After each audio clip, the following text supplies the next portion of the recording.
வணக்கம். மீண்டும் மணிப்பேச்சில் உங்களெல்லாம் சந்திப்பதில் எனக்கு மிக்க மகிழ்ச்சி. இன்னைக்கு சனிக்கிழமை உங்க கேள்விக்கு நான் பதில் சொல்லப் போறேன். உங்க கேள்விய நீங்க வினோத் இன்ஸ்டாகிராம் அக்கவுண்ட்ல போட்டிருக்கீங்க.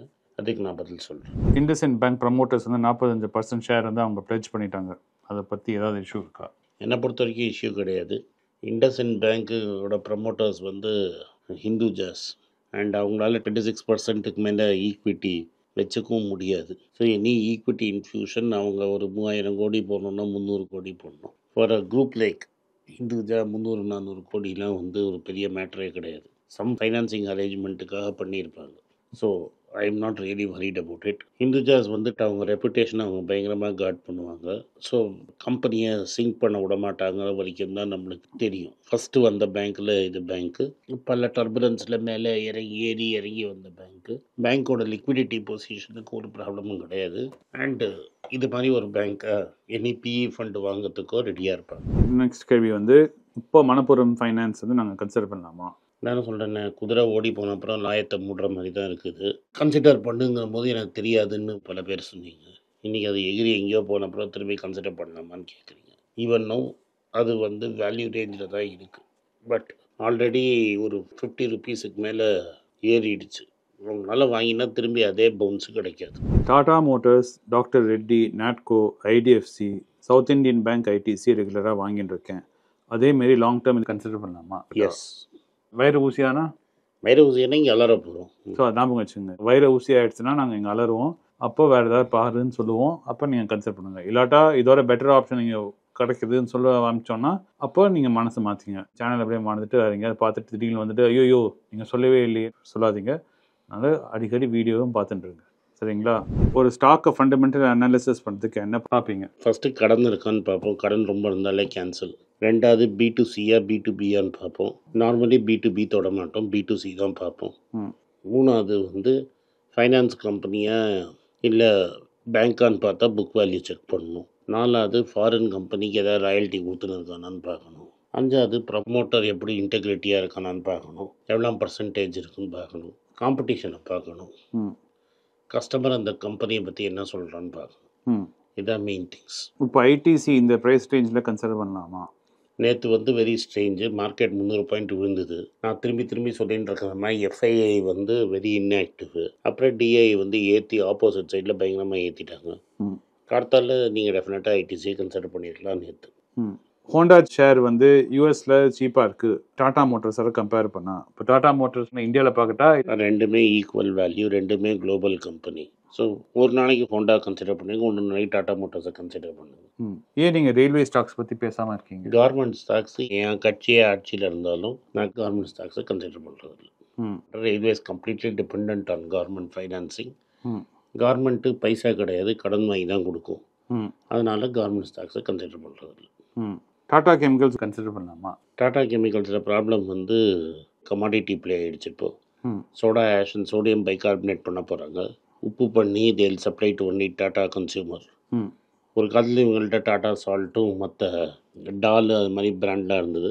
அதெல்லாம் எடுத்து டாடா கன்சியூமரோட மர்ஜ் பண்ணிட்டாங்க. இதில் வந்து ஏன் நடுவில் ஸ்பைக் ஆச்சுன்னா because Tata and sons public issue வரும் அப்படின்னு ஒரு நம்பிக்கை. ஹிஸ்டாரிக்கல் ரீசன்ஸ்னால டாடா சன்ஸ் ஷேர்ஸ் இவங்கள்ட்ட இருக்குது கொஞ்சம், அதனால தூக்கிட்டு. இப்போ விப்ரோ கன்சிடர் பண்ணலாமா? இப்போ எப்போதுமே இப்படி தான், குதிரை ஓடி போன அப்புறம் லாயத்தை கேட்குறீங்க. Even no Wipro is not bad. Bonus போய் உங்களுக்கு பாதி ரேட்டில் இருக்கிற மாதிரி இருக்கும். But it is a Premji company. வருஷ கணக்காக மூவே ஆகாது, அப்படியே இருக்கும். டிவிடெண்ட் கம்மியாக கொடுக்கும். அவர் அதை ப்ரைவேட் கம்பெனி மாதிரி நடத்துவார். மற்ற கம்பெனியை பார்த்து ஐயோன்னு நீங்கள் வாயிலே வயிற்றுலேயே அடிச்சுக்கிட்டு ஒன்றும் யூஸ் கிடையாது. ஒரு ப்ரைவேட் தாத்தா கம்பெனியில் பார்ட்னராக இருக்க நீங்கள் ரெடினா இருக்கலாம். ஸ்லோவாக ஒரு period of time value build ஆகும். சரி, ஆனால் நீங்கள் இப்போ லாங் டேர்மில் பார்க்கும்போது இதுமாரி விப்ரோ ஒரு தாத்தா கம்பெனி ஆகிடுது, நாட்கோ ஒரு தாத்தா கம்பெனி ஆகிடுது. நம்ம தாத்தா கம்பெனியே கிடையாது. அவர் 76 ஆயிடுச்சுல அவர் ஓனர். இல்லை பையன் வந்து வெரி யங்கு, அவன் தான் நடத்துகிறான். இவர் பையனை நடத்த விட்டு கூடிய உட்காந்துட்டு இருக்காரு. ஸோ இதுமாரி டாப் லீடர்ஸ் வந்து அவங்க தான் பிஸ்னஸ் ஸ்ட்ராட்டஜி அவங்க எக்ஸிட். ஆனால் எப்படி நம்ம வர அடுத்த லீடர் அனலைஸ் பண்ணுறீங்க? அசீம் பிரேம்ஜியோட பையன் இருக்கான், கண்டினியூட்டி இருக்குது. மேனேஜ்மெண்ட் ஸ்டில் நீங்கள் பிலீவ் பண்ணுறீங்க சேம் அலைன்மெண்ட்? ரொம்ப டாட்டா மாதிரி இல்லை, very honest and ethical people. சிம்பிளாக சொல்லணும்னா எப்படி எத்திக்ஸை நீங்கள் பார்க்கணுன்னா, அம்பானி வீட்டில் கல்யாணம் நடந்தபோது தான் அவங்க வீட்டில் கல்யாணம் நடந்த ரெண்டாவது பையனுக்கு அது வந்து பெருசாக பேப்பர்லேயே பேசப்படலை. அதில் எதனால பேசப்பட்டதுன்னா கல்யாணத்தில் என்ன சொல்லிட்டாரு, வந்து வரவங்கலாம் கிஃப்ட்டே எடுத்துன்னு வராதீங்க அப்படின்னு சொல்லிட்டாரு. ஸோ அதுலேருந்தே உங்களுக்கு தெரியுது, ம். அதில் பெரிய பெரிய சூப்பர் ஸ்டார்லாம் போய் டான்ஸ்லாம் ஆடலை. ம். இட் வாஸ் யாருக்கும் 2 கோடி வாட்ச்லாம் கொடுக்கல. யாருக்கும் 2 கோடி வாட்சும் கொடுக்கல. இப்போ ஒரு பாண்டு இன்வெஸ்ட் பண்ணணும்னா நீங்கள் என்னெல்லாம் ஃபேக்டர் பண்ணுறீங்க? பாண்டுங்கிறது வெரி இன்ட்ரிகேட் அனாலிசிஸ். சும்மா ரேட்டிங்கை வச்சு பண்ண முடியாது. அதுக்கு cash flow, interest coverage ratio, leverage, இது எல்லாமே நிறைய இருக்குது. அதெல்லாம் பார்த்துட்டு தான் சொல்ல முடியும். நம்ம புது ஆர்பிஐ கவர்னர் வந்து இன்ட்ரெஸ்ட் ரேட்டை கம்மி பண்ணுவாரா? ஆக்சுவலாக பார்த்தா இன்ட்ரெஸ்ட் ரேட் கம்மி பண்ண முடியாது. சக்திகாந்த தாஸ் கம்மி பண்ணுவாருங்கிற பயத்தினால தான் ரூபாய் இறங்கி இருக்கு. நேற்று அமெரிக்கன் மார்க்கெட் விழுந்தது காரணமே வந்து ஃபஸ்ட்டு ஹெட்லைன் நியூஸில் இருக்கிற மாதிரி அவ்வளோ நல்லா இல்லை. இது இன்ஃப்ளேஷன் ஃபிகர்ஸு, அதனால் அடுத்த வாரம் ரேட் கட் நடக்காதுங்கிற பயம்தான். ஸோ அவங்க ரேட் கட் பண்ணல, நீங்கள் ரேட் கட் பண்ணிங்கன்னா அமெரிக்காவுக்கும் உங்களுக்கும் இருக்கிற கேப்பு ஏறும். ஏறினா ரூபா ப்ரெஷரில் வரும். In fact Kotak Mahindra bank already வந்து டிசம்பர் 2025 87 போகுங்கன்னா, என் கணக்கு இவர் ரேட் கட் பண்ணால் இன்னும் ஃபாஸ்ட்டாகவே 87 போயிடும். நான் ஒரு வீடியோ இங்கிலீஷில் பண்ணேன். நிறைய பேர் வந்து உன்னோட ஒப்பீனியன் கேட்குறாங்க ஃபர்ஸ்ட்டு. ரெண்டாவது வந்து அது தமிழில் பேச சொல்லியிருக்காங்க. நான் என்ன சொன்னேன்னா, நம்ம எடுத்துக்கலாம், உங்ககிட்ட மாதம் வந்து ஒரு 2000 ரூபாய் டெய்லி மார்க்கெட் ஓப்பனாக இருக்கும்போது போட்டிங்கன்னா சரிங்களா, ஒரு மாதத்துக்கு 40,000 ரூபாய். இது வந்து 2009 நீ அப்போ என்ன பண்ண சொன்ன, நான் ஒழுங்காக கேட்கல. அப்போ நான் ஒழுங்காக பண்ணியிருந்தேன்னா அப்போ எனக்கு பண்ண சக்தி இருந்தது. மீனிங் அப்பா இருந்தால் அப்போது நான் வந்து வீட்டு செலவு எனக்கு கிடையாது, சரியா, குழந்தைங்க செலவு கிடையாது, சாப்பாடு செலவு கிடையாது. நான் வர பிஸ்னஸில் இருக்க காஸ்ட்லேயும் நான் ஈஸியாக போட்டுட்டே போயிருக்கலாம். 2000 பண்ணிக்கலாம். ஆமாம், 2000 ரூபாய் இப்போலாம் மார்க்கெட் ஓப்பனாக இருக்கணும். அதுவும் வந்து நான் என்ன சொன்னேன்னா, நம்ம பில்லர்ஸ் ஆஃப் நம்ம எக்கானமி இருக்க கம்பெனிங்க பிஇ பார்க்காம கூட வெறும் டைட்டன், இந்த HDFC, கோத்தக் கம்பெனி ஒரு 10 கம்பெனி எடுத்தேன், போட்டுட்டே போயிருந்தேன்னா இப்போதைக்கு என் கையில் வந்து 15 வருஷம் போயிருந்ததுன்னா என் கையில் இப்போ 4-5 கோடி இருந்திருக்கும். எஸ், ஆமாம். அதுமாரி ஸ்ட்ராட்டஜி ஆனந்த் சார் என்ன நினைக்கிறார்? ஏன்னா நான் சொன்னேன் எல்லாருக்கிட்டையும், இங்கிலீஷில் பேசியிருந்தேன், எல்லாரும் இது நல்ல ஐடியா, இப்படி பண்ணியிருக்கலாமே. ஆனால் ஆனந்த் சார் இது ஒத்துப்பறா? ஏன்னா நான் என்ன சொல்லியிருந்தேன்னா, கண்ணை மூடிண்டு பிஇ வைர ஊசிலாம் பார்க்காம, இதெல்லாம் பெரிய கம்பெனி. ஒன்லி டிஃப்ரென்ஸ் என்னன்னா, வைர ஊசியாக பார்த்து போட்டிருந்தீங்கன்னா 100 ரூபா வந்து 300 ரூபா இருந்ததுன்னா, கரெக்டாக அண்டர் வேல்யூட் ஸ்டாக் பார்த்து போட்டால் 100 ரூபாங்கிறது 700 ரூபா 800 ரூபா இருக்கும். ஸோ த ரிட்டர்ன் வைர ஊசியில் போட்டாலும் 300 ரூபா ரிட்டர்ன் வந்ததுன்னா, நீங்கள் வந்து அண்டர் வேல்யூட் ஸ்டாக்ல போட்டிங்கன்னா ஜாஸ்தி ரிட்டர்ன் வரும். ஸோ இட் டிபெண்ட்ஸ் வந்து இப்போ 4 கோடி வராமல் 6 கோடியாக வந்து 6 கோடியாக வந்திருக்கும். அவ்வளோதான் வித்தியாசம். ஆமாம். அண்ட் இன்னொரு விஷயம், 2009 to 2013 market was highly under valued. 2014 மேக்கு அப்புறம் தான் மார்க்கெட் டேக் ஆஃப் ஆச்சு. ஸோ அந்த 4 வருஷம் நீங்கள் போட்ட இன்வெஸ்ட்மெண்ட் தான் இந்த மெயினாக இது உங்களை கான்ட்ரிபியூட் பண்ணியிருக்கு. When the market was very low, market கம்மியாக இருக்கும்போது மார்க்கெட் கம்மியாக இருக்க போட்டதுனால வந்தது.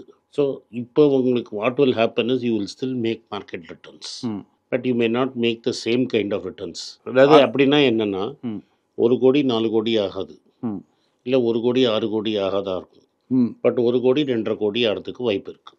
ஏன்னா அப்போ வந்து மார்க்கெட்டோட பி ரேஷியோவே கம்மியாக இருந்தது, மார்க்கெட்டே அண்டர் வேல்யூடாக இருந்தது, மார்க்கெட் இப்போ பயங்கரமாக ஓவர் வேல்யூடாக இருக்குது. ஸோ இதே ஓவர் வேல்யூட் பொசிஷனில் இருந்ததுன்னா 20-25% ரிட்டர்ன் வராது, 10-12% ரிட்டர்ன் வரும் நார்மலி. நீங்கள் வந்து ஒரு 5 வருஷத்துக்கு டாடா குரூப்பை வச்சு ஒரு ஸ்டோரி பண்ணியிருந்தீங்க, அந்த ஸ்டார்ட்டை நான் போட சொல்கிறேன். அதுலேயும் இதே ப்ராப்ளம் தான். நீங்கள் வந்து ட்ரெண்ட்டையும் கவர் பண்ணியிருந்தீங்க, எல்லாரையும் கவர் பண்ணியிருந்தீங்க, பட் நீங்கள் பிளைண்டாக டாடா ஸ்டீலும் இருந்தது, பட் நீங்கள் வெறும் டாடா ஸ்டீலில் போட்டிருந்தீங்கன்னா ரிட்டர்ன் ஜாஸ்தியாக இருந்திருக்கும்.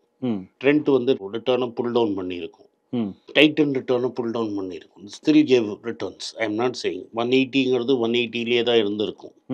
பட் இப்போ நீங்கள் பார்த்தீங்கன்னா ட்ரெண்ட் பீக்லேருந்து 20% குறைஞ்சிருக்கு. ஆனால் அதில் ஒரே டவுட் என்னென்னா, ட்ரெண்ட் பிரகாரம் நீங்கள் ட்ரெண்டோட அவுட்லயர் மாதிரி இருக்குது. ஏன்னா நான் ட்ரெண்ட் 5 வருஷம் முன்னாடி ஸ்டார்ட் பண்ணும்போது பி ரேஷியோ வந்து 181 இருந்தது. அப்போ கன்சிடர் பண்ணியிருக்க மாட்டேன். இப்போ பி ரேஷியோ வந்து 183 இருக்குது. அதே ஒட்டு தான் இருக்குது, ஒன்றும் பெருசாக பி மூவ் ஆகுது. ஏர்னிங்ஸ் பயங்கரமாக வளர்ந்துருக்கு, ப்ரைஸும் பயங்கரமாக வளர்ந்துருக்கு. They been keeping pace with each other. So அதுமாரி இருக்க சூழ்நிலையில் இன்னும் டாட்டாவே பேசலாமே. டாட்டா இந்த 10 கம்பெனி எடுத்து குரூப் கம்பெனின்னு எடுத்து பார்த்தா ஒன்றுத்துலேயும் வந்து டாடா மோட்டர்ஸ் பி ரேஷியோ கம்மியாக இருந்தது, டாடா ஸ்டீல் கொஞ்சம் கம்மியாக இருந்தது, டைட்டன் கொஞ்சம் இல்லை அதுவும் ஜாஸ்தியாக இருந்தது. நம்ம நீ 2 நாள் பார்க்குற நடுவில் டைட்டன் வந்து 1500 ரூபாய்க்குலாம் விழுந்தது. Right sir. ஆனா நாங்கெல்லாம் வந்து உங்களை மாதிரி அனலைஸ் பண்ணிட்டு புரிஞ்சுட்டு இந்த மேக்ரோ அப்ப மாசம் நீங்க வந்து ஆமா, ஏன்னா அதெல்லாம் தெரிஞ்ச கம்பெனி மேனேஜ்மெண்ட் சேஃப். நீங்க என்ன சொல்லிருக்கீங்கன்னா ரொம்ப மோஸ்ட் நிஃப்டி தானே. அதான்ப்பா. அப்ப நிஃப்டில அதே பீரியட்ல ஆமா, போட்டிருந்தாங்க. நிஃப்டில எல்லாம் அதானியை தூக்கி உள்ள போடுறாங்களே, அவங்க என்ன வேணா விளையாடுவாங்கல்ல. அதுக்கு எங்களுக்கு பயம் என்ன ஆகுதுன்னா Adani won't affect the nifty much because moment கொஞ்சம் ஸ்டாக் இறங்கின உடனே அது அதான் நிஃப்டில இருந்து தூக்கிடுவோம். ஆமா, ஆனா நான் இந்த கால்குலேஷன் பண்ண போட்டோம்னா இது நிஃப்டியே பீட் பண்ணிருக்கேன் டாடாஸ் இந்த பீரியட்ல பீட் பண்ணிட்டு பிகாஸ் prior to that டாடாஸ்ல வந்து நிறைய தகராறு இருந்தது. நீங்க பண்ண 5 இயர்ஸ்க்கு முன்னாடி லாஸ்ட் 5 இயர்ஸ் சொல்லிருக்கேன். லாஸ்ட் 5 இயர்ஸ் இஸ் சந்திரசேகர்ஸ் பீரியட். ஆமா, சந்திரசேகருக்கு முன்னாடி மிஸ்திரிக்கும் டாட்டாக்கும் நடந்த சண்டையில் அட்லீஸ்ட் எனக்கு தெரியும் 2 கம்பெனி பயங்கரமாக குறைஞ்சிருச்சு. At one time Mistry take over பண்ணோன்னா இந்தியன் ஹோட்டல் 70 ரூபா 80 ரூபாயில் இருந்தது. அவன் இது கூட போட்டான், ரைட்ஸ் இஷ்யூ கூட போட்டு அதில் எல்லாரும் சப்ஸ்கிரைப் பண்ணாமல் டாடா அண்ட் சன்ஸே அதில் போட்டாங்க. டாடா மோட்டார்ஸும் ரொம்ப மோசமாக இருந்தது, டாடா ஸ்டீலும் மோசமாக இருந்தது. இந்த 3 கம்பெனியில் நீங்கள் இன்வெஸ்ட் பண்ணியிருந்தீங்கன்னா அந்த டோட்டலாக எல்லா குரூப்லையும் போடுற பணத்துக்கு பதிலாக இந்த 3த்தில் மட்டும் போட்டிருந்தீங்கன்னா இன்றைக்கி உங்கள் return will be far better. Instead of 10 கம்பெனியில் போடாமல் இந்த Tata Power, Indian Hotel, Tata Steel and Tata Motors. ஆனா உங்களுக்கு ஒரு அட்வான்டேஜ் இருக்கு, எங்களுக்கு அது கிடையாது. உங்களுக்கு வந்து என்ன அட்வான்டேஜ் இருக்குன்னா ரொம்ப நாளா பண்ணிட்டு இருக்கீங்க இது, அதனால உங்களுக்கு இது பார்த்தா தூரத்துல இருந்தே தெரியுது ட்ரெயின் வருதுன்னு. நாங்கெல்லாம் புதான் ட்ராக்கே என்னது எங்களுக்கு புரியாது. அப்ப நிஃப்டியில வந்து இதே நீ வந்து அந்த தப்பை வந்து இப்போ ஏஷியன் பெயிண்ட்ஸ்ல போட்டிருந்தேன்னு வச்சுக்கோ. அதான் நாங்கள் டாடா மட்டும் தர்றோம். டாட்டாக்கும் அந்த ப்ராப்ளம் வரும். ஏஷியன் பெயிண்ட்ஸுக்கு என்ன problem, nothing wrong with the company. ஒரு ப்ரமோட்டர் வெளில போயிட்டான், ரைட்டாக ஒத்த சண்டை, அதெல்லாம் நியூஸே வெளில வரல. அவன் வந்து ஒரு சப்ளையர் கம்பெனி என்னென்னமோ நடந்துட்டு இருந்து அது அரசல் புரசலாக நியூஸ் இருந்தது. கரெக்டாக பிர்லா உள்ளே வந்தான், ஜேஎஸ்டபிள்யூ உள்ளே வந்தான், இப்போ பிடிலைட் உள்ளே வந்தான், மார்க்கெட் 3 இயர் லோவில் இருக்குது. இப்போ டியூலெக்ஸ் பிர்லா வாங்கிட்டா இன்னும் ப்ரெஷர் போகும். And it is not a perpetual எப்போதும் டெய்லி. இப்போ நீங்கள் வந்து ரிலீஸ் வைங்க மாதிரி வாங்கி போடுறதில்ல. ஒரு வாட்டி பெயிண்ட் அடிச்சிட்டோம்னா 5 வருஷத்துக்கு வீட்டை திரும்பி பெயிண்ட் அடிக்க மாட்டோம். சரி, நீங்க சொன்னீங்களா இப்போ ஏஷியன் பெயிண்ட்ஸ்க்கு இதே மாதிரி சர்க்கம்ஸ்டான்ஸ் ஏதாவது ஒரு டாடா கம்பெனிக்கு இது மாதிரி ஆகலாம்னு சொல்லுங்களேன். டெஃபினட்டாக ஆகலாமே. சொல்லுங்களேன், ஒரு ஹைப்போதெட்டிக்கலா ஒன்று சொல்லுங்களேன். தனிஷ்கே ஆகலாம். என்ன ஆகலாம்? கோல்டு 20,000க்கு போயிட்டு வாங்க முடியலன்னு சேல்ஸ் அடிப்பட்டு உண்டா? அதானே அவர் நீங்க சொல்லியிருக்கேன். இப்போ வைரம்லாம் ஏதோ செய்ய போறாரு. அது செய்ய போறாரு. வைரம் வாங்கினாம இருந்தாங்கன்னா மக்கள் இப்பவே வந்து ஒரு கேஷேப் ரிகவரியில் இருக்கு.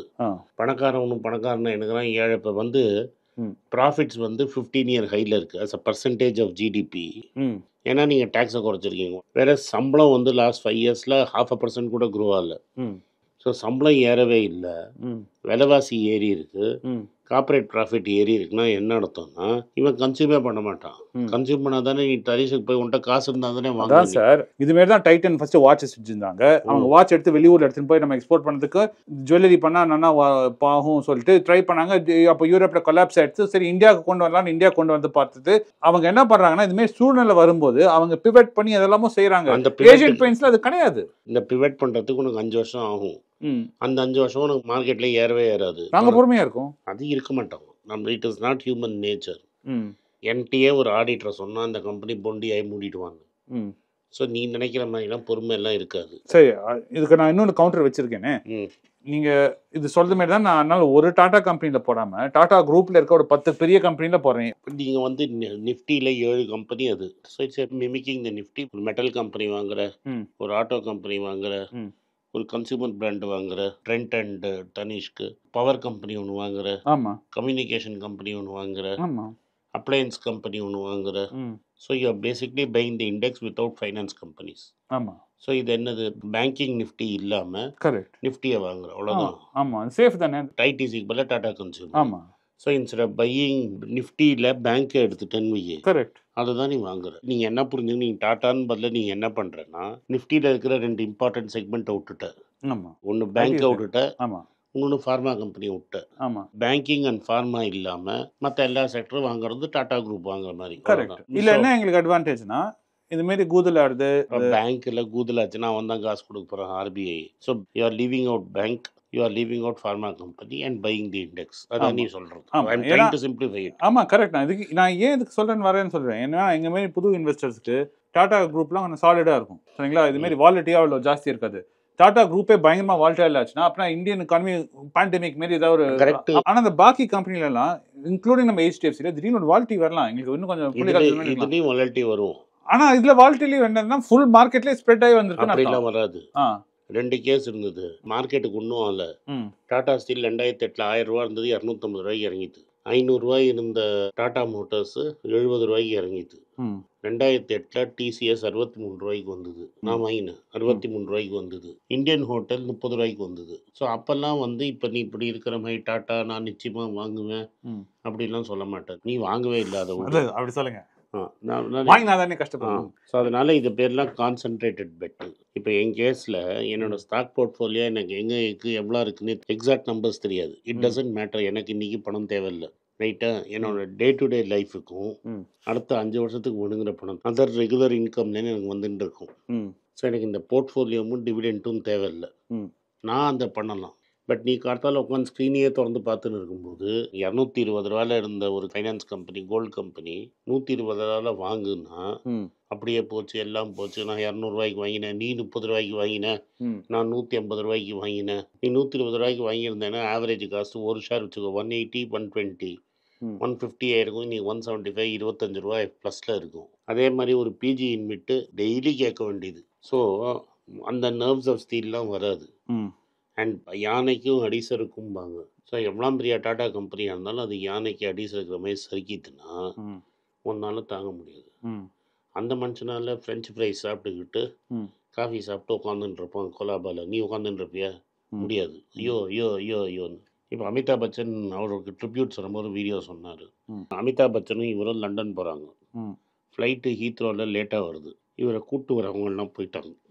யாரும் இல்லை அங்கே ஏர்போர்ட்டில். அமிதாப் பச்சன் வெளில நின்றுருக்காரு. இவர் ஒரு ஃபோன் பூத்துக்குள்ளே போகிறாரு. அந்த காலத்தில் ஃபோன் பூத்லாம் இருந்தது. ஃபோன் பூத்துக்குள்ளே போகிறாரு. போயிட்டு வெளில வராரு. அவர் என்ன சொல்கிறார் அமிதாப்கிட்ட? Amitabh, I forgot my wallet. என்னது? பர்ஸ் மறந்துட்டேன். Can I loan me some money? எங்கே? லண்டனில். இப்போ நான் என்ன சொல்ல வரேன்னா, ஹம்பிள் மேன். ஹம்பிள்லாம் இல்லை. ஹம்பிளுக்காக நான் அதை சொல்ல. தி கான்ஃபிடென்ஸ் தட் நான் எந்த ஊருக்கு இறங்கினாலும் என் கையில் காசு இல்லைன்னா ஐ can manage. It shows the level of confidence that a man has. That நீ லண்டனில் இறக்கி விட்டாலும் I can manage. This is before he bought JLR. நான் எதுக்கு சொல்ல வரேன்னா, எந்த மாதிரி சுச்சுவேஷன் இருந்தாலும் நான் வெளில வந்துடுவேங்கிற கான்ஃபிடென்ஸ். அந்த confidence is not because it is Ratan Tata. அதை எப்படி தான் டெவலப் பண்ணுது? அது நீ உன்னோட நாலேஜ் லெவலில் இருந்தால் டெவலப் பண்ண முடியும். அப்புறம் நீங்கள் என்ன சொல்கிறீங்கன்னா, பணம் இல்லாத சூழ்நிலையிலேருந்து கான்ஃபிடன்ஸ் வராது. ஏன்னா எல்லாரும் உடனே என்ன சொல்லுவாங்கன்னா, இந்த மாதிரி கதையில் லக்கி பாஸ்கர் மாதிரி என்ன சொல்லிவிடுவாங்கன்னா, கான்ஃபிடன்ஸ்லாம் இல்லாமல் இருக்குன்னா ஏழையாக இருந்தால் கான்ஃபிடன்ஸே இல்லாமல் இருப்பேன். ஐ மீன் கான்ஃபிடன்ஸ் பயங்கரமாக இருக்கும். ஏன்னா ஒன்றுமே you don't have anything to lose. That's not true. That's not true. ஆமாம், கான்ஃபிடன்ஸ் வந்து it's not nothing to do with பணம் இருக்கோ இல்லையா இல்லை. It is not to do. It is not to do உங்கள் ஸ்டேட்டஸை பற்றி டிபெண்ட் இல்லை. நீ பணக்காரனா அப்போ ஏழையான்னு டிபெண்ட் இல்லை. It is the level of knowledge and you have confidence. Yashasvi ஜெய்ஸ்வாலுக்கு என்ன டென்த்தில் சுற்றி நின்ற பையன். அவனுக்கு என்ன சோத்துக்கு அடுத்த சோத்துக்கு வழி கிடையாது. இன்னொரு பையன் இருக்கான் ரிங்கு சிங்னு. அவங்க அப்பா வந்து கேஸ் சிலிண்டர் போட்டுன்னு வந்தார். நானும் நினச்சா பார்க்க ஃபஸ்ட்டு பால் இன்டர்நேஷ்னல் மேட்ச்சில் இறங்கி வீசுகிறான். தட் இஸ் அவன் திறமை அவனுக்கு தெரியும். கரெக்ட். அது தோனி ஒரு இடத்துல சொல்லுவான்ல, what can I control, what I cannot control. What I cannot கண்ட்ரோலை பற்றி வரி பண்ணி யூஸே கிடையாது. தோனி செம்ம வேல்யூ இன்வெஸ்டர் இல்லை. அதான் what I cannot control, I don't care. என்ன பண்ண முடியும்? என்னால் வேல்யூ இன்வெஸ்டாக இருப்பேன்னா இருக்க மாட்டேன்னு தெரியாது. But what I'm saying is, எதால் கண்ட்ரோல் பண்ண முடியும், என்னால் கண்ட்ரோல் பண்ண முடியும். ஸோ நீங்கள் என்ன அது வேறு என்ன ஆட் பண்ணுறீங்கன்னா, அப்படின்னா ஒரு ஸ்பெக்ட்ரமில் உங்களுக்கு கான்ஃபிடன்ஸ் இருந்தால் அதே கான்ஃபிடன்ஸை தூக்கி வேறு இடத்துல போட முடியாது. ஸோ நீங்கள் வந்து ஒரு கிரேட் சர்ஜனாக இருக்கலாம். It doesn't make you a great investor. No. So அது தனி கான்ஃபிடன்ஸ் நீங்கள் தனியாக டெவலப் பண்ணியே ஆகணும். ஸோ நீங்கள் சொல்ல முடியாது I'm a confident cricket player, என்னால் எல் பி கான்ஃபிடென்ட் அப்படியே முட்டாள்தானோ. திருப்பி ஜீரோலேருந்து ஆரம்பிச்சு கான்ஃபிடன்ஸை பில்ட் பண்ணணும். நாலேஜை கற்றுக்கணும். உனக்கு என்ன தெரியுங்கிறது உனக்கு தெரிஞ்சிருக்கணும். அது தெரியாமல் நீங்கள் தெரியாத விஷயத்த தெரிஞ்சதுன்னு நினச்சிங்கன்னா உங்களை குயிக்காக எக்ஸ்போஸ் பண்ணுறோம். That is in no time market உங்களை எக்ஸ்போஸ் பண்ணிவிடும். கரெக்ட். தெரிஞ்ச விஷயத்த தெரியாதுன்னு சொல்லிடலாம். ஆமாம், அது உண்மை சொல்லுறது ஆல்வேஸ் பெட்டர். நான் தெரியாத விஷயத்த தெரிஞ்சதுன்னு சொல்லிட்டீங்கன்னா ஒன்றும் இல்லை. இது வந்து ஹார்வர்ட் மார்க்கெட்டில் சொல்லுவார். ஆவரேஜ் ஸ்ட்ரீமோட டெப்த், ஸ்ட்ரீம்னா ரிவர், சின்ன ரிவர், ஆரோட டெப்த்து 5 ஃபீட்டு தான். ஒரு 6 அடி ஈஸியாக கிராஸ் பண்ணிடலான்னு ஓவர் கான்ஃபிடென்ட்டில் கிராஸ் பண்ண போவான். அது என்ன ஒன்றா, அது ஆவரேஜ் தான் 5 அடி. 2 இடத்துல 2 அடி இருக்கும், 3 இடத்துல 8 அடியாக இருக்கும். 8 அடியில் போய் 6 அடி நின்னான்னு வச்சுக்கோ, ஸ்விம்மிங் தெரிலன்னா. கரெக்ட். ஏன்னா நம்ம மீடியன் பின்னு பார்ப்போம், 20 பார்ப்போம். ஆமாம், சம்டைம்ஸ் இந்த பி வந்து 2 கூட இருக்கலாம். ஒரே 2 வாரம் தான் 200 போயிட்டு திருப்பி 2ல் வந்து நிற்கலாம். ஆனால் ஆவரேஜ் வந்து 20. அதனால உங்களுக்கு அந்த கதை தெரிஞ்சிருக்கணும். இன்னொன்று வந்து எனக்கு இது வந்து ரொம்ப இம்பார்ட்டண்ட்டு. ம் லக்கி பாஸ்கர் கதையில் நிறைய பேர் கிரிட்டிசைஸ் பண்ணுறாங்க, ம் அவன் தப்பு பண்ணிட்டான்னு. ஆக்சுவலாக நீங்கள் பார்த்தீங்கன்னா அந்த கேரக்டர் தப்பு பண்ணவே இல்லை. ஏன் தப்பு பண்ணலன்னு நான் சொல்கிறேன். ம் சொல்லுங்க. ஃபஸ்ட்டு நம்ம அந்த கேஷ் எடுப்போம். உங்களுக்கு அந்த காலமே தெரியாது. அந்த காலத்தில் கம்ப்யூட்டரே கிடையாது. ஸோ புக்ஸ் எல்லாம் உடனே பேலன்ஸ் பண்ண மாட்டாங்க. அந்த புக்கை பேலன்ஸ் பண்ணுறதுக்கு 1 மந்த் ஆகும், 3 மந்த்ஸ் ஆகும், 6 மந்த்ஸ் ஆகும். ம் அந்த 1 மந்த், 3 மந்த், 6th மந்த் அந்த டேட்டில் தான் கேஷ் பேலன்ஸ் வரும். ம் அந்த டேட் வரைக்கும் புக்கே பேலன்ஸாக இருக்காது. நீங்கள் அதுக்குள்ளே என்ன வேணால் ரொட்டேஷன் பண்ணிக்கலாம். இன்னைக்கு இதை பண்ணவே முடியாது. ம் அப்போல்லாம் என்ன ஆகும்னா நீங்கள் அந்த ஏன்னா காலத்தில் ஆன்சர் இது உங்களை என்கரேஜ் பண்ணல, தப்பா இல்லை எடுத்துக்கிட்டீங்க. சிஸ்டம் அவன் எப்படி எக்ஸ்ப்ளாய்ட் பண்ணாங்கிறத சொல்கிறேன். ஏன்னா அந்த பீரியடில் ரூல்ஸை உடைக்கலங்கிறாரு. அந்த இடத்துல அன்றைக்கி வந்து அப்படியே கத்தையாக பணம். இதில் தான் இருக்கும். இதில் ரெஜிஸ்டரில் அவன் ஹேண்ட் ரைட்டிங்கில் உட்காந்து கிறுக்குவான். ம் லூஸ் லீஃப் லிங்கர்ஸ்னு பேர், அதில் கிறுக்குவான். அவன் அதை இங்கே எழுதி மெட்ராஸில் ஒரு பிரான்ச்சில் எழுதி, நல்லா புரிஞ்சுக்கோங்க, மெட்ராஸில் இருக்கிற ஒரு பிரான்ச்சு ம் மெட்ராஸ் ரீஜனல் ஆஃபீஸுக்கு அனுப்பணும். ரீஜனல் ஆஃபீஸ் வந்து அவன் சென்ட்ரல் ஆஃபீஸுக்கு அனுப்பணும். சென்ட்ரல் ஆஃபீஸ் ரிசர்வ் பேங்க் அனுப்பணும். ம் இவ்வளோ டேலி ஆனால் தான் அது டேலி ஆகும். ம் இந்த cash chest Friday evening close பண்ணிட்டான்னா மண்டே மார்னிங் திறக்கறச்ச அந்த கேஷ் செஸ்ட்டாக தான் இருக்கணும் அந்த பிரான்ச்சில். ரைட்டாக அவன் ஃபோனில் கூப்பிட்டு சொல்லுவான், இன்றைக்கி என்னோட க்ளோசிங் பேலன்ஸ் இவ்வளோன்னு. அதை கிறுக்கிப்பாங்க. ம் இது வெறும் கேஷ் பொசிஷன் மட்டும்தான் சொல்லுவான். ம் என் க்ளோசிங் பேலன்ஸ் கேஷ் எவ்வளோ, ம் செஸ்ட்டுக்கு எவ்வளோ அனுப்புகிறேன், செஸ்ட்லேருந்து எவ்வளோ கொண்டு வரேன். இதெல்லாம் ஃபோன் மூலமாக தான், எஸ்டிடி பூத் மூலமாக கால்ஸ் பண்ணி சொல்லுவாங்க. ம் அவன் கேஷியர் 2 பேர் கையெழுத்து போடுறச்ச ஒரு அமௌண்ட் இருக்குது. அந்த அமௌண்ட்டு மண்டே மார்னிங் திறக்கறச்ச இருக்கணும். ம் சாட்டர்டே சண்டே லீவுனா ம். அந்த அமௌண்ட் இருக்கா இல்லையான்னு போய் எவனும் பார்க்க மாட்டான். ஆமாம், ஏன்னா புக்கில் இருந்தால் போதும். புக்கில் இருக்குது. ஆமாம், மண்டே காத்தால திறக்கறச்ச அந்த அமௌண்ட் ஃபிசிக்கலாக அங்கே இருக்கணும். அவ்வளோதான். ம் அது ஃப்ரைடே டு மண்டே காணாமல் போச்சுன்னா அது கிரைம் கிடையாது. ஏன்னா சாட்டர்டே அன்னைக்கு பேங்க் லீவு, எவனுமே ஆமாம், அது காட்டில் மரம் விழுந்தா யாராவது கேட்டீங்களா, யாரும் கேட்கறதுக்கு இல்லாட்டா விழுந்ததா இல்லையான்னு தெரியாது மாரி இது. ஏன்னா இப்போல்லாம் அப்படி கிடையாது. இப்போ எல்லாமே ஒத்துக்கிறேன். கம்ப்யூட்டரைஸ்டு, இப்போ எல்லாமே ஆன்லைன். நீங்கள் 24 மணி நேரமும் உங்கள் பேங்க்கை ஆக்சஸ் பண்ணலாம். இதை வச்சு நீங்கள் ட்ரான்ஸ்ஃபர் பண்ணலாம். எல்லாம் டிஜிட்டல் ஆகிடுச்சு. 8 மணிக்கு பேங்க் திறக்கும், 1 மணிக்கு கேஷ் மூடிடுவான். அந்த டைமில் ஏடிஎம்மே கிடையாது. கரெக்ட். நீ 1 மணிக்கு மேலே கேஷே எடுக்க முடியாது. காத்தால் 8 மணிக்கு பேங்க் திறந்தா 12:30 மணிக்கு க்ளோஸ் பண்ணிட்டான்னா அடுத்த நாளைக்கு காத்தால் 9 மணிக்கு திறக்கறச்சா தான் திரும்பி பார்ப்பான். ஃப்ரைடே ஈவினிங் அவன் க்ளோஸ் பண்ணிட்டான்னா லாக்கரில் தள்ளிட்டான்னா எவனும் உட்காந்து எண்ணின்னு இருக்க மாட்டான். ரைட்டா? ஸோ அது அவன் சிம்பிளிஃபை பண்ணி ஒரே பேங்க்கில் பெயின் ஹெட் ஆஃபீஸ் மாதிரி காட்டுறான். ஹெட் ஆஃபீஸில் கேஷே எடுக்க முடியாது. நீங்கள் ரீஜனல் ஆஃபீஸ்லாம் கேஷ் எடுக்க முடியாது. பிரான்ச்சில் தான் கேஷ் எடுக்க முடியும். பிரான்ச்சிலேருந்து இன்ஃபர்மேஷன் ஹெட் ஆஃபீஸ் போகிறதுக்கு 4 நாள் ஆகும். இவன் என்ன படத்தில் காட்டுறான்னா இன்னைக்கு ஈவினிங் எடுத்தானா அடுத்த நாள் காலத்தால் வச்சிடுற மாதிரி காட்டுறான். அது டெக்னிக்கலி கிரைமே கிடையாது. ஏன்னா ஃப்ரைடே ஈவினிங் க்ளோஸ் பண்ணுறச்சே இருந்துச்சு, அடுத்த நாள் காலத்தால் திறக்கறச்சே இருந்தது. ஆமாம், அவ்வளோதான். அது இதை வந்து ரொம்ப ஃபேமஸாக வந்து எக்கனாமிக்ஸில் ஒரு ஸ்டோரி சொல்லுவோம். ம் இது வந்து ஒரு ஊரில் வந்து ஹோட்டலில் கதை சொல்லுவாங்க. 1000 ரூபா அட்வான்ஸ் கொடுப்பான். ம் இந்த ஹோட்டல் சரியாக இருக்கா அப்படின்னு பார்க்கறதுக்காக போவாங்க. ம் அது 1 ஸ்ட்ரீட் டவுனாக இருக்கும். உடனே இவன் வந்து 1000 ரூபாவை வந்து ஒரு புச்சரை கொடுத்துருவான். புச்சர் இவனுக்கு Correct. கொடுத்து அதை ஆமா. சுற்றி வந்து கடைசியில் இந்த ஹோட்டலில் கிரெடிட்டில் தங்கிட்டு போன ஒருத்தன் வந்து திரும்பி அந்த பில்லை செட்டில் பண்ணிடுவான். திரும்பி அந்த 1000 ரூபாவை கொடுத்துருவான். கரெக்ட். அந்த ரூம்லேயே அவன் தங்க மாட்டான். ஆமாம், தங்காமல் கொடுத்த அட்வான்ஸில் எல்லா கடனையும் முடித்து கரெக்ட். ஒரு டெபிட் அண்ட் கிரெடிட் பேலன்ஸே முடிஞ்சிடும். ஆமாம், பணங்கிறது நீங்கள் ஃபிசிக்கல் கமாடிட்டின்னு நினைக்கிறீங்க, தப்பு. எஸ், பணங்கிறது வந்து it's only unit of account. Correct. கணக்கு வச்சுக்கிறதுக்காக ஒரு அக்கௌண்ட்டே தவிர ஆமாம், அது ஒரு கமாடிட்டின்னு நினச்சதுனா தான் நீங்கள் அதை கிரைமுங்கிறீங்க. மண்டே காலத்தால் திறந்து அந்த மேனேஜர் திறக்கறச்ச அங்கே பணம் இல்லைன்னா அவன் மாட்டிக்கிட்டான், அது கிரைம். ஆனால் வரத்துக்கு முன்னாடி பணத்தை அங்கே வச்சிட்டான்னா அது கிரைமே கிடையாது. ஏன்னா அந்த பீரியடில் நான் இருந்தேன், நடந்ததை பார்த்தேன். ஹர்ஷத் மேத்தா மட்டும்தான் மாட்டினான். ஹர்ஷத் மேத்தா பண்ணதே 15 பேர் மேலே பண்ணாங்க. 14 பேர் நீ கோடீஸ்வரனா உலகத்தில் வேறு வேறு இடத்துல இருக்கிறான். ஜாலியாக இருக்கும். அவன் மேலே கேஸே கிடையாது. அதே வேலையை பண்ண என்னால் பேர் கூட சொல்ல முடியும். மெட்ராஸ்லேயே 4 பேர் சொல்ல முடியும். நீ சிங்கப்பூரில் உட்காந்துன்னு இருக்கான்.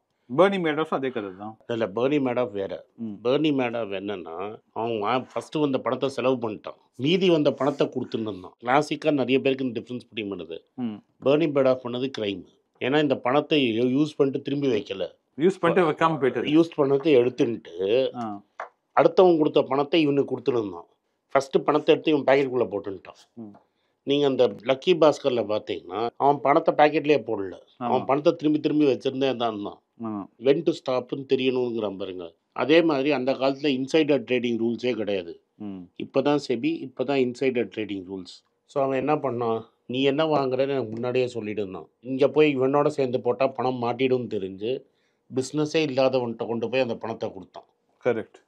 ஊர் தெரியாத ஒரு சின்ன புரோக்கர். ஊரில் தெரியாத சின்ன புரோக்கரை தனியாக கொடுத்தான். ஸோ இவனுக்கும் சம்மந்தம். நீ கொடுத்த இன்ஃபர்மேஷனில் நான் ட்ரேட் பண்ணலாம். இன்றைக்கி அது தப்பு, இன்சைடர் இன்ஃபர்மேஷன். அது கரெக்ட். ஆமாம். அன்றைக்கி 91 அது தப்பே கிடையாது. நான் மண்டே அன்றைக்கி திறந்தேன்னா பணம் இருந்ததான்னு தான் கேள்வி. பணம் இருந்தது. இன்றைக்கி சிஸ்டமில் அவன் தப்பு பண்ணிட்டான். அன்றைக்கி இருந்த சிஸ்டமாக அவன் எக்ஸ்ப்ளாய்ட் பண்ணிக்கிட்டான். கரெக்ட். ஸோ ஆன பிறகெல்லாம் அந்த சிஸ்டமை மாற்றிட்டாங்க. உடனே மாற்றிட்டாங்க. ஃபஸ்ட்டு பேப்பரே தூக்கிட்டான், எல்லாத்தையும் கம்ப்யூட்டரைஸ் பண்ணிட்டான். இந்தியா தான் ஃபஸ்ட்டு நாடு இட் பிகேம் ஃபுல்லி கம்ப்யூட்டரைஸ்ட். பார்த்தீங்களா, நாங்கள் அவ்வளோ ஃபார்வர்டு. இந்த வீடியோ உங்களுக்கு பிடிச்சிருந்தா வீடியோவை லைக் பண்ணுங்கள், எங்கள் சேனலை சப்ஸ்கிரைப் பண்ணுங்கள், பெல் நோட்டிஃபிகேஷன் தட்டுங்க. இந்த வீடியோவை முடிஞ்சால் உங்கள் சொந்தக்காரங்களுக்கும் ஃப்ரெண்ட்ஸுக்கும் அனுப்புங்க. நன்றி, வணக்கம். வணக்கம். நாங்கள் ஒரு ஹிந்தி சேனல் வச்சுருக்கோம், பைசா போல்தா ஹேன்னு பேர். உங்களில் நிறைய பேருக்கு ஹிந்தி ஃப்ரெண்ட்ஸ் இருப்பாங்க. இந்த கண்டென்ட் ஹிந்தியில் அவங்க பார்க்கணுன்னு நினச்சிங்கன்னா அவங்களுக்கு பைசா போல்தா வீடியோ அனுப்புங்க, அவங்கள பார்க்க வற்புறுத்துங்க. நன்றி, வணக்கம். ஆமாம், நீங்கள் உங்களுக்கு ஹிந்தி தெரியாட்டாலும், உங்களுக்கு யாரும் ஹிந்தி ஃப்ரெண்ட்ஸ் இல்லாட்டாலும் அந்த சேனலில் வந்து கொஞ்சம் சப்ஸ்கிரைப் பண்ணி லைக் பண்ணி கொஞ்சம் பண்ணுங்கள். ஏன்னா ஆல்கரிதம் அந்த சேனலை கொஞ்சம் புஷ் பண்ணுவோம். எங்கள் டீம் உங்களுக்கு ரொம்ப ஹாப்பியாக இருப்பாங்க. ப்ளீஸ் பண்ணுங்கள். தேங்க்யூ.